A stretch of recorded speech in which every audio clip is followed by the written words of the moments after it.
पिछले कुछ दिन पहले आपने देखा था कि संजय सिरसाट साहब के परिवार के एक सदस्य का मामला किसी लड़की के साथ आया। हमने उसके ऊपर बहुत ज्यादा उसको फॉलो नहीं किया क्योंकि उसका एक पारिवारिक मामला था, निजी मामला था। उसके बाद जरा खामोश बैठा है प्लीज। उसके बाद जो है बिट्स होटल का मामला सामने आया और उस बिट्स होटल के मामले के अंदर उन्होंने जब सफाई दी तो उन्होंने ये कहा कि 5 हमारे ये है पार्टनर्स है और वो 2-3 करोड़ रुपए जमा करके वो होटल लेने वाले थे और बाकी जो है वो लोन लेने वाले थे। ठीक है, वो भी हम मान लेते हैं।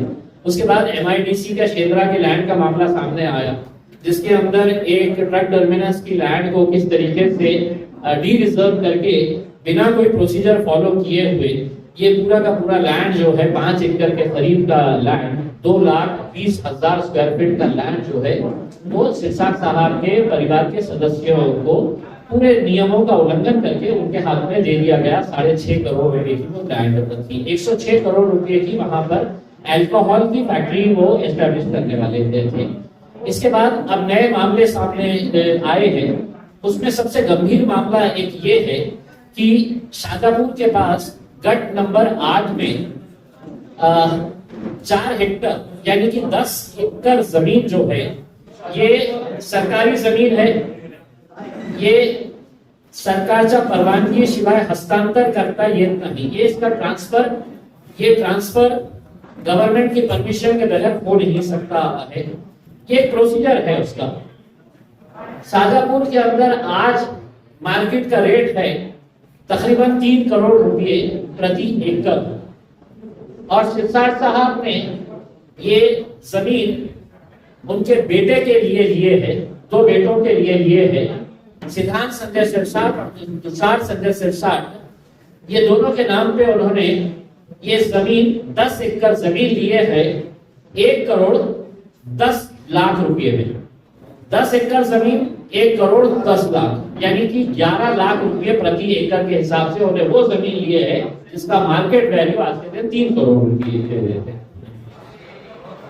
दूसरा ये है कि मामला से कहीं पे खत्म नहीं होता है। ये जमीन कैसी ली गई? तो ये जमीन लेने के लिए 2022 के अंदर उस वक्त के राज्य मंत्री महसूल जो अब्दुल सत्तार साहब थे, उन्हीं की पार्टी से ताल्लुक रखते हैं, उन्होंने ऑर्डर पास किया था। इसके बावजूद भी कलेक्टर ऑफिस के कुछ अधिकारी जो है वो जमीन ट्रांसफर करके देने के लिए तैयार नहीं थे क्योंकि उनका कहना था कि महसूल मंत्री का जो ऑर्डर है वो गोलमोल है, उसमें साफ नहीं लिखा हुआ है। और दूसरा नियम ये कहता है कि क्लास 2 की जमीन अगर रजिस्ट्री करवाने का है तो 50% ऑफ द मार्केट वैल्यू जो है वो चालान भर के गवर्नमेंट को देना पड़ता है, जो साहब ने नहीं दिए थे। तीसरा ये है, जरा खामोश बैठ जाए तो नहीं तो बाहर चले जाए प्लीज। अगर लैंड देने का मामला जब सामने आया तो कैसे एक सस्पेंडेड तलाठी बागड़े नाम का, जो तकरीबन मुझे बताया गया है कि वो 8 मरतबा सस्पेंड हो चुका है, सस्पेंड रहते हुए सिरसाट साहब ने उसको उस एरिया का इंचार्ज बना दिया जहां पे शाजापुर की ये जमीन थी और उसने पूरा ये खेल खेला। एक तहसीलदार थी कोई लेडी जो थंब इंप्रेशन देने के लिए तैयार नहीं थी, जो कंपलसरी है वर्ग 2 के लिए, तो उसको हटाकर रमेश मुनलोड नाम के एक दूसरे तहसीलदार को लाया गया और रमेश मुनलोड ने वो थंब इंप्रेशन दिया और उसके बाद कलेक्टर साहब ने उसकी परवानगी दे दी बिना कुछ पूछे हुए कि सिरसाट साहब ये जमीन हरिजन समाज के लिए राखिव है। हरिजन समाज से सिरसाट साहब भी आते होंगे, लेकिन उस समाज के जो गरीब लोग हैं, शायद कितने लोगों ने कलेक्टर के पास निवेदन दिया है कि ये जमीन हमें दी जाए और सरकार देती है वो लोगों को जो भूमिहीन है, जिनके पास जमीन नहीं है, जिनके पास छत नहीं है रहने के लिए, तो 1 एकड़ 2 एकड़ खेती करने के लिए देती है। मेरा सवाल यह है कि संजय सिरसाट साहब का बेटा ऐसा कौन सा गरीब है कि जिसको ये सरकारी जमीन मंत्री साहब पालक मंत्री रहते हुए अपने बेटे को फायदा पहुंचाने के लिए कलेक्टर ऑफिस के ऊपर दबाव डालकर ये रजिस्ट्री करवाए, तो जितने दोषी संजय सिरसाट साहब अपने पद का दुरुपयोग करने के लिए है, उतना ही दोषी वो कलेक्टर और वो तहसीलदार है जिन्होंने इस बेईमानी के काम को अंजाम दिया। जमीन खत्म नहीं हुई और चाहिए था, तो वही शाहजहांपुर के गट नंबर 34 में इन्होंने तकरीबन 7 एकड़ जगह लिए, 2-2 एकड़ 2 गुंठे 2 एकड़ 8-6 गुंठे ऐसा करके 3 अलग अलग पार्टी से लिए। एक ही गट की जमीन, एक गट की जमीन 2 एकड़ तो कितने में लिए? 1.5 करोड़ में, 1,50,00,000। उसी गट की बाजू की जमीन 2 एकड़ कितने में लिए? तो 50 लाख रुपए में लिए। तीसरी जमीन उसी गट में, उसी के बाजू 2 एकड़ कितने में लिए? तो 60 लाख रुपए में लिए। तो ये मामले पूरे, पैसा दिया जा चुका है, अब और चाहिए जमीन। बड़े पाव के स्टॉल अगर अलग अलग जगह पे लगाना है तो और जमीन चाहिए, शहर में भी चाहिए। तो अदालत रोड के सामने की जमीन जमींदा बिल्डर्स से खरीदी गई। अब खूबसूरती देखिएगा कि औरंगाबाद शहर की सबसे महंगी जमीन, सबसे महंगी किसी इलाके की जमीन कोई है तो वो जालना रोड की जमीन है। कोर्ट के सामने, एग्जैक्टली डिस्ट्रिक्ट कोर्ट के सामने, अदालत के सामने जमीन का रेट क्या है? 12,000 स्क्वायर फीट जमीन खरीदी गई। कितने में? तो महज 5.5 करोड़ रुपए में। यानी कि प्रति स्क्वायर फीट वो जमीन की कीमत आ रही है 4,800 रुपए के करीब, कुछ 4,800 रुपए। तो क्या 4,800 रुपए का रेट है वहां पे? मैं अगर कोई बेचना चाह रहा होगा तो मैं 10,000 और 12,000 के भी गिराक उनको दिला सकता हूं वहां पे। ये सब सस्ती जमीनें हैं तो मंत्री जी को क्यों मिल रही है, दूसरों को क्यों नहीं मिल रही? अब हमारा ये सवाल है कि ये पैसा इतना आ कहां से रहा है, कौन दे रहा है? मेरी जानकारी के हिसाब से कल जब हम MIDC गए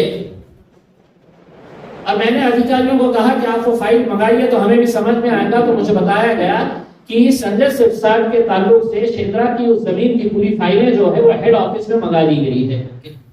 यानी कि सारा खेल जो है वो अब MIDC हेड ऑफिस के अंदर खेला जा रहा है कि किस तरह से अपने आदरणीय मंत्री को बचाया जा सके करके। हम सवाल सिर्फ यही कर रहे हैं कि इतना पैसा ये मंत्री जी के पास आया कहां से? दूसरा सवाल ये कि आप हर रोज नींद में से उठे कि आपका चेहरा देखना पड़ता था टीवी में, और आप दुनिया के हर मुद्दों के ऊपर बात करते हैं। आप इतने ज्ञानी हैं कि सीरिया से लेके, लेबनान से लेके, इजराइल से लेके, फलस्तीन से लेके, डोनाल्ड ट्रंप और एलोन मस्क के बारे में भी आप ज्ञान देते हैं हर रोज बैठ के। किसी के ऊपर इतना सा कोई आरोप आ गया तो चीख के, चिल्ला के है तो आप उसका गिरबान पकड़ लेते हैं। आपके ऊपर हम इतने गंभीर सवाल आपके बारे में हमने मीडिया के सामने रखे, तो क्या मजबूरी है आपकी कि आप इसका जवाब नहीं दे पा रहे हैं? जवाब इसलिए नहीं दे पा रहे हैं कि बड़े बड़े चार्टर्ड अकाउंटेंट्स को हायर करके इन्होंने अपने बुक्स ऑफ अकाउंट जितने भी हैं उसको किस तरीके से तालमेल बिठाया जाए ताकि इन मुद्दों का जवाब हम कुछ ना कुछ हिसाब करके दे सके। MIDC के अधिकारियों के ऊपर यह जोर डाला जा रहा है कि MIDC के अधिकारियों ने इस पूरे शेंद्रा के लैंड के प्रकरण के अंदर उन्हें कैसा बाहर निकालना है, क्या डॉक्यूमेंट्स तैयार करना है। मुंबई के हेड ऑफिस के अंदर ये काम किया जा रहा है। मेरा आदरणीय संजय सिरसाट साहब से एक ही कहना है, जब भी आप जैसे नेताओं के ऊपर कोई सवाल खड़े होते हैं तो आप 2 हथकंडे अपनाते हैं। एक तो अपने पैसे की अकड़ से पैसा फेंक कर सामने वाले को खरीदने की कोशिश करते हैं, और दूसरा आप उसे डराने, धमकाने और एजेंसीज का सहारा लेकर उसे कहीं ना कहीं उसकी जबान बंद करवाने की कोशिश करते हैं। मैं संजय सिरसाट साहब से अदबन गुजारिश करते हुए ये कहना चाहूंगा कि आपके दोनों भी हथकंडे मेरे लिए काम नहीं आने वाले हैं। ना आप आपके गुंडों को मेरे पास भेजने की कोशिश करिएगा, ना आप मुझे खरीदने के बारे में आपके जहन से अगर कोई बात होगी तो वो निकाल दीजिएगा। ये जो मेरे घर के सामने पुलिस आके बैठ गई है, बताया जा रहा है कि जालना से कुछ आ रहे हैं मेरे घर के सामने, मैं उन लोगों से पूछना चाह रहा हूं कि आंदोलन किसके घर के सामने होना चाहिए, मेरे घर के सामने या उसके घर के सामने? लेकिन कल मुझे बताया गया है कि कुछ ब्लैकमेलर्स जिनका काम ये धंधे करना है, वो मेरे घर के सामने आके कुछ कीचड़ फेंकेंगे, कुछ गोबर फेंकेंगे, जिनके जहर गोबरों से भरे हैं, जिनके दिमाग में सिर्फ गोबर ही गोबर है, उन्हें कोई अकल की बात समझ में नहीं आती है। मैं उनसे ये कहना चाहूंगा कि लोकशाही तरीके से आप आइए मेरे पास, या मुझे बुलाइए, मैं जहां बोले वहां पे आने के लिए तैयार हूं। आप चर्चा करिए मेरे साथ, लेकिन ऐसा इस तरीके से यानी ऐसा घराचा समोर जाणार आणि शेण फेकणार तर मी गप्प बसणारा माणूस नाही आहे। आणि हे धमकी भमकी जे आहे ना ते दुसरा कुणाला द्या, मला हे धमकीचा काही फरक पड़त नहीं। हे डोळ्या तुमचा दिमाग में अगर होगा कुछ गोबर के अलावा तो अच्छी तरीके से समझ के ले लेना। तो ये डराने धमकाने वाली बात जो है वो अपने हद तक रखिएगा। कोई पढ़ा लिखा समझदार ये गुंडे मवालिया, और उसके लिए पुलिस का इतना फौज बांटा, उठा के लेके आई है पुलिस ने, देखिएगा इनका बैकग्राउंड क्या है, करके ट्रैक रिकॉर्ड क्या है। यही संजय सिरसाट। अब मेरे शहर के अंदर जितने इम्तियाज जलील के मुखालिफिन थे, जो इलेक्शन के अंदर बढ़ चढ़ के हिस्सा लिए थे इम्तियाज जलील को गिराने के लिए, उनको बुला बुला के उनसे मदद की जा रही है कि इम्तियाज जलील के बारे में क्या निकाल सकते हैं, निकालो, मैं तुमको जो बोले वो देता हूं करके। तर मी त्यांना सांगतो, संजय शिरसाट साहेबांना इतकं कष्ट करण्याची आवश्यकता नाही। मीडियाचा मार्फत तुम्ही सांगा तुम्हाला काय पाहिजे, क्या चाहिए तुमको, मुझसे बोलो, मैं लाकर तुमको पूरे डॉक्यूमेंट्स देता हूं।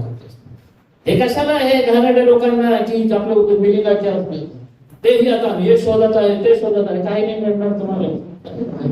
आपने जो शाजापुर का बात बताया, शाजापुर की जो लैंड है ये ट्रांजैक्शन कब का है, आपका डेट बताइए। देखिए शाजापुर की जो लैंड है ये 2022 के अंदर, दिसंबर 2022 के अंदर, तो पेपर दिसंबर 2022 के अंदर ये 2023 जनवरी 2023 का ये मामला है, जो गट नंबर 8 का है, जो हरिजन समाज की जमीनें थी। और बाकी जो 3 जमीनें है जो शाजापुर गढ़ के अंदर ही आते हैं, वो तो अभी 2025 और एक जमीन दिसंबर 2024, तो अभी पिछले 4-6 महीने के अंदर ही ये पूरा मामला हुआ है।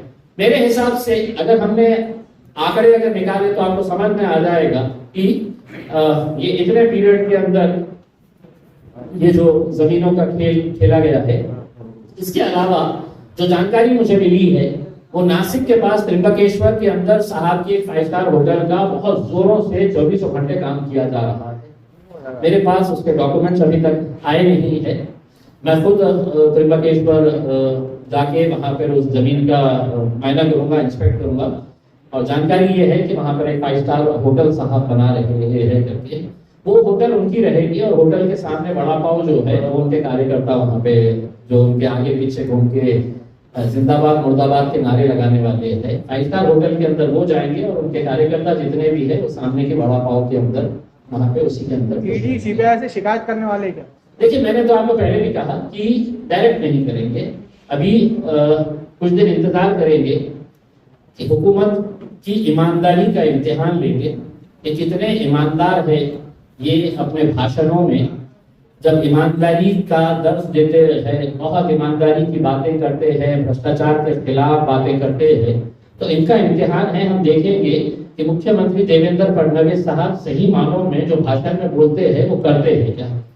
तो हम उनसे उम्मीद लगाएंगे कि कुछ इंक्वायरी करे करके उसमें, और अगर नहीं करते हैं तो फिर कुछ दिन इंतजार करके पूरे डॉक्यूमेंट्स रहे, enforcement directorate, CBI, income tax, मैंने ऑलरेडी मुख्यमंत्री और गवर्नर साहब को पत्र भेज चुका हूँ कि आप हमें अपॉइंटमेंट दीजिएगा, हम आके आपको आपके मंत्री क्या क्या काम कारनामे अंजाम दे रहे हैं वो दिखाना चाहते हैं। और अगर समझ लीजिएगा नहीं करते हैं कुछ, तो फिर उसके बाद enforcement directorate, CBI, anti corruption wing और इनकम टैक्स, इनके सबको है डॉक्यूमेंट्स के साथ है तो ये सब पहुंचाया जाएगा। और इसके बावजूद भी अगर कुछ नहीं होता है तो मैं एक अच्छे वकील से अनुरोध करूंगा कि आप सामने आए, हमारा साथ दे और हम अदालत के अंदर भी जाने की तैयारी रखें। आंदोलन देखिए इसके अंदर आंदोलन क्या करें हम समझ में नहीं आ रहा। सर ये कुछ दिन की बात आपने कही, will give some time to the government. Yes, कितना समय है, कोई टाइम लिमिट है? देखिए मैंने आपको यही कहा था कि मुद्दे पूरे खत्म नहीं हुए हैं। अगर मैं मुद्दा से देख ही रहता कि एमआईडीसी की लैंड का, तो शायद अभी तक हम गवर्नमेंट को पूरा दे दिए होते। लेकिन अगर पूरी पुस्तक बनाकर शिकायत की किताब ही बेचने का है तो उसके लिए थोड़ा सा इंतजार, पूरे डॉक्यूमेंट्स के साथ अगर देने का है। आज संजय सिरसा साहब इस वजह से जवाब नहीं दे पा रहे हैं कि इम्तियाज जलील ने पूरा एक डॉक्यूमेंट अपने पास जमा करके रखा हुआ है, इस वजह से वो दे नहीं पा रहे हैं।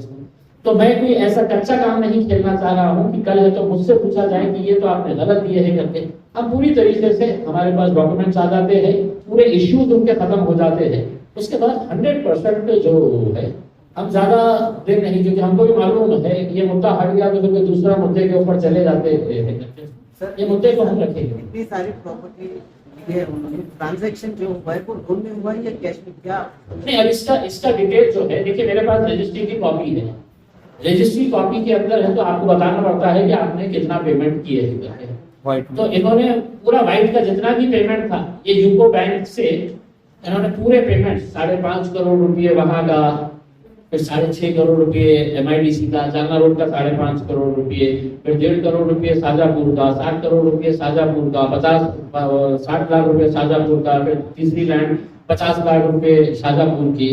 और अभी अगर नासिक का त्रिंबकेश्वर का मिल गया तो एक 5 स्टार होटल भी आने वाली है अपने लिए। वीडियो आहे पहिले पत्रकार काही काम राहिलं नाही ना,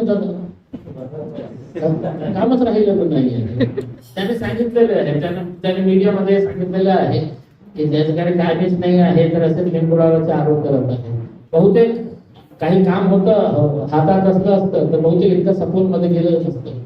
आता पत्रकारिता जीवन जर ठेवणार आहे आणि प्रॉपर मध्ये, आणि जसं असं सांगितलेलं आहे हे जे लोग जैसे लोग बोल रहे हैं कि साहब सिर्फ इनको ही टारगेट क्यों, दूसरे नेताओं ने भी तैयार रहना चाहिए. और कोई मंत्री मसाला तो तुम्हारा भी तैयार किया जा रहा है, मटेरियल तो तुम्हारा भी तैयार किया जा रहा है, सिवा सबको होने वाला है. सर इसके अलावा और कोई मंत्री है? तो बोला नहीं, मैंने आपके जरिए अब मैं आप लोगों से अनुरोध करूंगा कि कलेक्टर साहब के पास जाके है तो एक मर्तबा उनके मुंह में भी माइक डाल दीजिएगा, वरना कलेक्टर साहब कितने लोगों को दिए हैं लोग की जमीन. देखिए हरिजन समाज के लोग मेरे ख्याल से आज तकरीबन 2 महीने अब किसके एरिया के है वो, कहाँ के है वो, इसी नेता के मतदार संघ के लोग हैं जो आज 2-2.5 महीने से कलेक्टर ऑफिस के सामने बैठे हैं और आप अपने समाज के लोगों को इंसाफ नहीं दिला पा रहे हैं. आप अपना घर भरने की बात कर रहे हैं, अपना घर भर रहे हैं और जिनका घर था उनका घर छीन लिया गया है इसमें. तो मैं तो वही मेरे हरिजन भाइयों को ये कहना चाहूंगा कि अब आप कलेक्टर ऑफिस के सामने ना बैठते हुए अपना बोरिया बिस्तरा उठाइएगा. शाजापुर के गट नंबर 8 में तुम्हारे हक की जमीन है, वहां पे जाके बैठ जाइए. आपके हक की जमीन है, वहां पे जाके बैठ जाइएगा. आपको धन्यवाद. Thank you very much. Sir एक सवाल